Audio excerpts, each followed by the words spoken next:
తిరుపతిలో వెంకన్నయాలగో, అనకాపల్లిలో నూకమ్మాలగా. ఈ పండగ నూకాల తల్లి పండగ మా ఇంటి ముందు వాళ్ళు జరుపుకుంటున్నారు. ఆల్రెడీ ముందు వీరభద్రస్వామి పండగ చేసుకున్నారు. ఇప్పుడేమో నూకాల తల్లి పండగ. సేవకి పిలుస్తారు ఒక బ్యాచ్ అలాగా. పండగ అని చెప్పి పిలిస్తే ఊర్లో బ్యాచ్ అది అలా ఫామ్ అయ్యారు.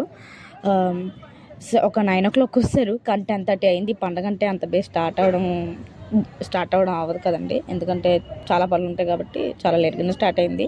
లేట్ అంటే 10:15 స్టార్ట్ అయింది. కానీ సేవ వాళ్ళు అయితే 9కి వస్తారు. నేను దీపం పెట్టి బేగా బయలుదేరుదాము, కొంచెం లేట్ అవుద్ది అనుకుంటే వాళ్ళు బయలుదేరిపోయారు. నాకు అంటే జస్ట్ చూడడానికి కూడా అవ్వలేదు. నార్మల్గా చూసి వస్తాను అంతే. అలా అంటే పండగ చూస్తూ ఉందాం అనుకున్నాను, అవ్వలేదు. ఇంకా అలా నేను వెళ్ళేసరికి ఆల్రెడీ పండగ బయలుదేరిపోతుంది. మా మావయ్యకి మా అత్తయ్యకి ఊర్లో ఉన్నాయి. సో మా వారే వెళ్ళారు. అనకాపల్లి కాబట్టి వెళ్ళడం అవ్వలేదు.